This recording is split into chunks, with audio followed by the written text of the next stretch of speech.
Hello everyone. जैसा कि हम लोग स्टडी कर रहे हैं chapter number 3 electricity, current electricity, और आज का टॉपिक है व्हीटस्टोन ब्रिज। तो सबसे पहले हम लोग डिस्कस करेंगे कि व्हीटस्टोन ब्रिज होता क्या है। तो व्हीटस्टोन ब्रिज एक नेटवर्क है 4 रजिस्टर का, जिसका यूज हम लोग करते हैं अननोन रेजिस्टेंस फाइंड करने के लिए।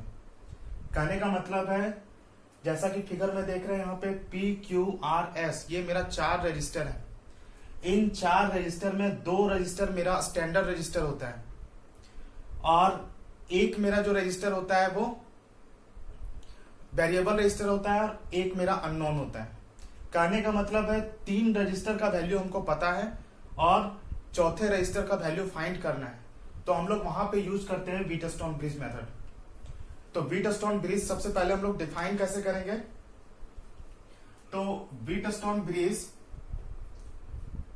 It is a network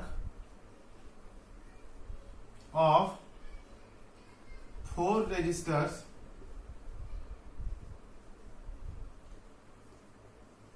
which is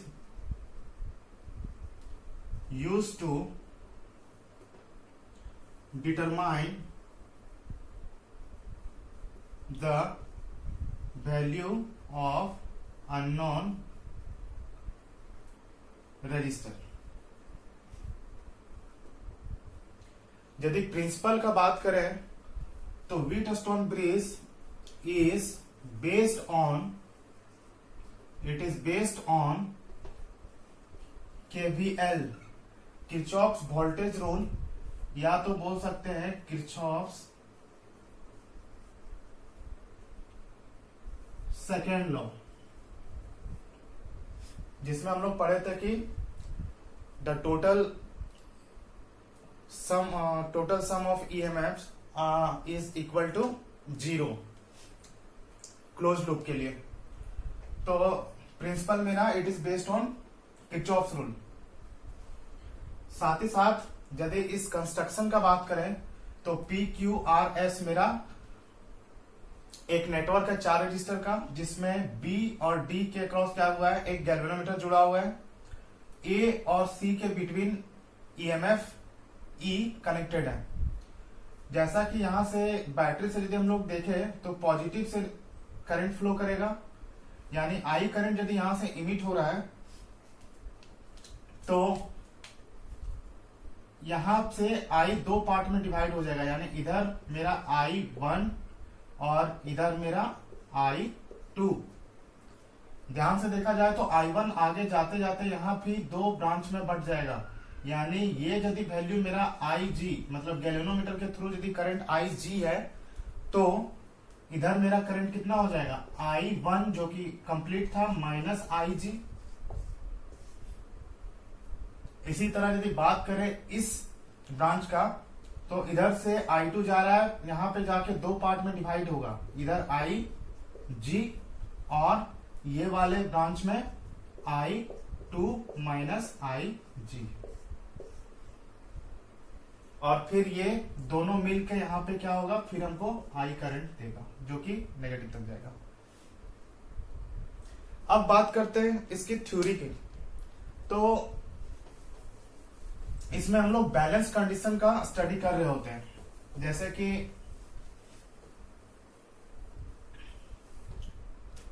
इस गैल्वेनोमीटर का बात किया जाए तो इस गैल्वेनोमीटर के थ्रू B की तरफ से करंट का डायरेक्शन ये है और D की तरफ से करंट का डायरेक्शन ये है। जबकि करंट का टेंडेंसी होता है कि एक कंडक्टर या एक वायर में एक ही डायरेक्शन को फॉलो करे, यानी करंट का डायरेक्शन हम लोग एक वायर में एक ही डायरेक्शन लेते हैं। यहाँ पे देखो एक ही वायर में 2 डायरेक्शन है, जो कि पॉसिबल नहीं है, इसीलिए ये कैसा है, शॉर्ट सर्किट है, ये शॉर्ट सर्किटेड है। कहने का मतलब है if IG is equal to 0, current through this galvanometer is equal to 0, then potential at B is equal to potential at D। याद करो कि करंट कब फ्लो करता है, जब पोटेंशियल डिफरेंस होता है। यहाँ पे पोटेंशियल सेम है, इसीलिए करंट गैल्वेनोमीटर के थ्रू 0 है। और यदि ये कंडीशन है तो मेरा जो P और R का रेशियो होगा वो हमेशा Q और S के रेशियो के इक्वल होगा, और ये कंडीशन को हम लोग बोलते हैं बैलेंस्ड कंडीशन।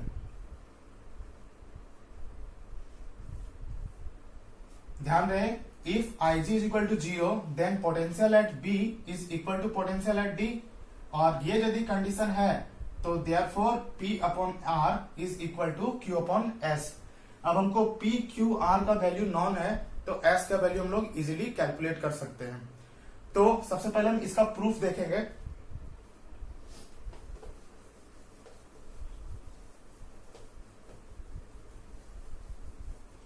जैसा कि अभी हम डिस्कस किए कि ये जो प्रिंसिपल है इसका व्हीटस्टोन ब्रिज का, वो किरचॉफ्स वोल्टेज रूल पे बेस्ड है। तो ध्यान से देखा जाए तो यहां पे दो लूप है, पहला लूप और दूसरा लूप। यदि हम कंडक्टिंग पाथ को क्लॉकवाइज लें दोनों में, तो फॉर लूप 1 लिखेंगे applying Kirchhoff's second law for loop 1, या तो इसको लिख सकते हैं ABDA, ये मेरा फर्स्ट लूप है। इस केस में यदि किरचॉफ का सेकेंड रूल लगाएं तो यहां पे देखा जाए तो करंट का डायरेक्शन और मेरा पाथ का डायरेक्शन दोनों सेम है, और करंट का डायरेक्शन यानी पॉजिटिव टू नेगेटिव, पोटेंशियल का ड्रॉप हो रहा है। तो यहाँ पे जो प्रोडक्ट लेंगे I1 इंटू रेजिस्टेंस P, ये नेगेटिव होगा।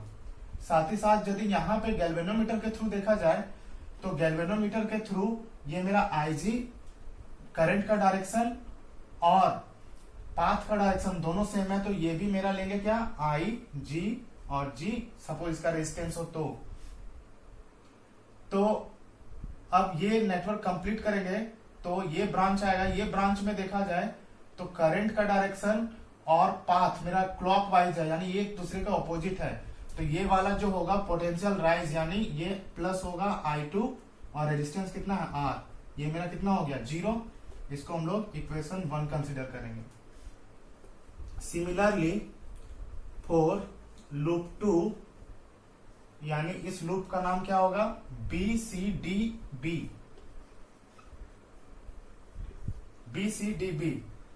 इस केस में देखा जाए तो यहां पे क्लॉकवाइज ले रहे हैं तो करंट का डायरेक्शन और पाथ का डायरेक्शन सेम है, पोटेंशियल ड्रॉप होगा, तो यहां -I1 -IG लेंगे, और रेजिस्टेंस कितना है Q। यहां पे बात करें तो पाथ और करंट दोनों एक दूसरे के ऑपोजिट है, यानी ये मेरा पोटेंशियल राइज होगा, यानी I2 -IG, और रेजिस्टेंस का वैल्यू S। साथ ही साथ यहां देखें तो करंट का डायरेक्शन और पाथ का डायरेक्शन दोनों सेम है, इसलिए ये माइनस, यानी IG is equal to 0। Equation number 2। Now if IG is equal to 0, पहले बताएं इस नेटवर्क में जब करंट फ्लो करेगा तो इधर से डायरेक्शन और इधर से डायरेक्शन दोनों ऑपोजिट है, और एक कंडक्टर में ये पॉसिबल है नहीं। तो I is equal to 0, then potential at B is equal to potential at D। तो हम लोग ये वाला केस को इक्वेशन 1 और 2 में पुट करेंगे तो देखेंगे, then equation 1 and 2 become, equation 1 क्या बन जाएगा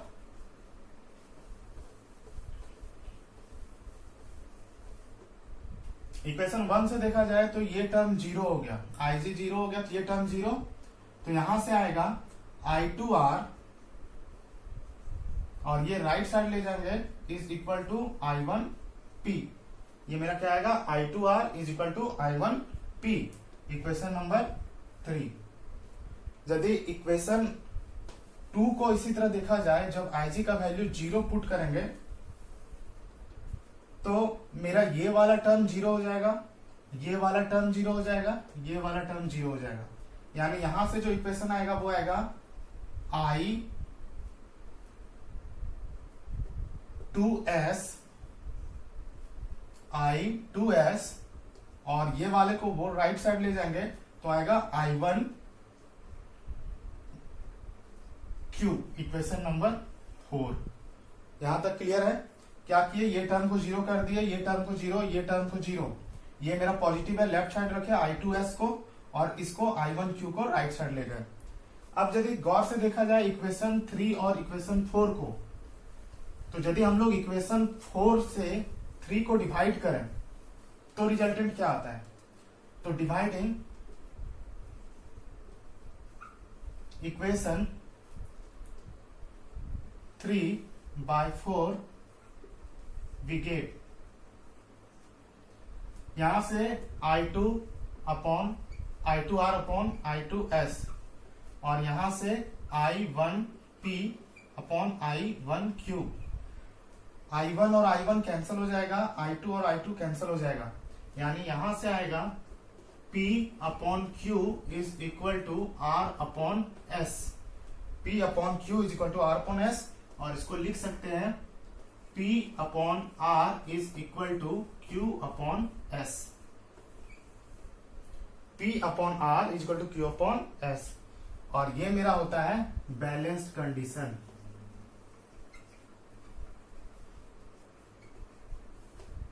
अब यहां से हम लोग को P Q R का वैल्यू पता है, तो हम लोग S अननोन रेजिस्टेंस को फाइंड कर सकते हैं।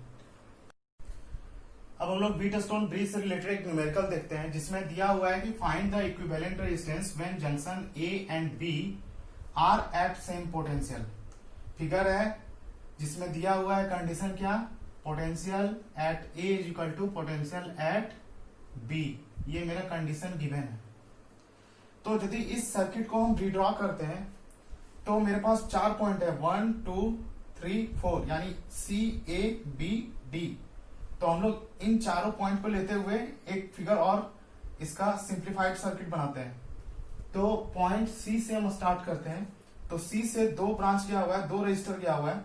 तो ये मेरा पॉइंट C है, सपोज ये मेरा पहला जिसका वैल्यू R दिया हुआ है, और ये मेरा दूसरा रजिस्टर जिसका वैल्यू R दिया हुआ है। C मेरा कनेक्टेड है B से, तो यहां से B कनेक्ट कर दिया। C मेरा फिर से कनेक्टेड A से, यहां पे A दे दिया। A और B के बीच एक रेजिस्टेंस यानी ऐसे, जिसका वैल्यू R। A से D दूसरा रेजिस्टेंस, यहां पे मान लेते हैं D पॉइंट, तो ये मेरा R होगा A से D। फिर साथ ही साथ B से D एक रेजिस्टेंस, ये मेरा R। वैल्यू फाइंड करना है, मींस इक्विवेलेंट रेजिस्टेंस फाइंड करना है। तो कंडीशन यहां गिवन है, potential at A is equal to potential at B। तो पोटेंशियल यहां का और यहां का सेम हो गया, तो करंट इस रेजिस्टेंस के थ्रू फ्लो करेगा क्या? नहीं करेगा, क्योंकि करंट का फ्लो होने के लिए क्या चाहिए? Potential difference. तो ये सर्किट जो होगा ये यूजलेस हो जाएगा, मीन्स ये वाला जो ब्रांच है इसमें कोई करंट नहीं होगा, इसलिए R मेरा क्या हो जाएगा? नेग्लेक्टेड हो जाएगा। तो अब देखो कि ये और ये मेरा कैसा हो गया? सीरीज। और ये मेरा कैसा हो गया? सीरीज में। यानी इसको और सिंप्लीफाई करें तो ये मेरा कुछ इस तरीके से आएगा।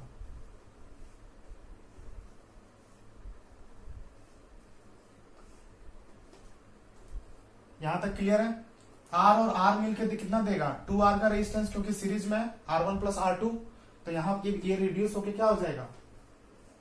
यानी 2R। इसी तरह नीचे वाला का भी इक्विवेलेंट रेजिस्टेंस कितना हो जाएगा? 2R।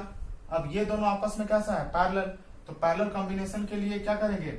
R इक्विवेलेंट जब निकालेंगे, चूंकि यहाँ पे मैग्नीट्यूड दोनों रेजिस्टर का सेम है जो पैरेलल में कनेक्टेड है, तो इसीलिए हम लोग डायरेक्ट फॉर्मूला यूज करेंगे R अपॉन N, जहां पे R मेरा क्या है? एक रेजिस्टेंस का वैल्यू, और N मेरा नंबर ऑफ रेजिस्टर। यानी यहाँ पे R का वैल्यू कितना है? 2R, और N का वैल्यू कितना है? 2। तो यहाँ 2 कैंसिल, तो इक्विवेलेंट रेजिस्टेंस कितना आएगा? R ओम। तो इस तरीके से हम लोग व्हीटस्टोन ब्रिज से रिलेटेड न्यूमेरिकल इजीली कैलकुलेट कर सकते हैं।